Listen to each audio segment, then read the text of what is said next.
Catalunya ha perdut gairebé 5.000 persones pageses en només 10 anys. I les que queden només el 9,5% tenen menys de 41 anys. El futur del sector penja d'un fil per la falta de relleu generacional, però en contrapartida hi ha un gran interès per part de joves de fora del sector en incorporar-s'hi.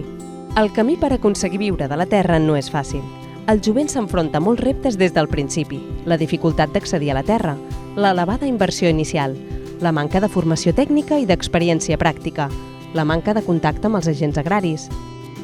Hi ha molts obstacles, sí, però també solucions. Entre els nous instruments de suport a la nova pagesia trobem els espais Test Agraris, uns dispositius d'acompanyament per a persones emprenedores que permet testejar el sector abans de res. Les persones seleccionades per participar en un d'aquests espais test podran fer una prova de l'activitat agrària en una finca, sense la necessitat de fer una inversió econòmica important durant un primer període.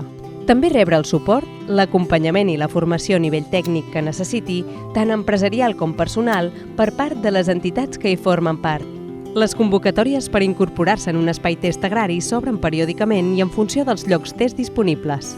I el que és més important, qualsevol persona pot presentar la seva sol·licitud. Només cal tenir una mínima formació en l'àmbit agrari i un projecte empresarial que compleixi els requisits de la plaça que s'ofereixi. T'interessa?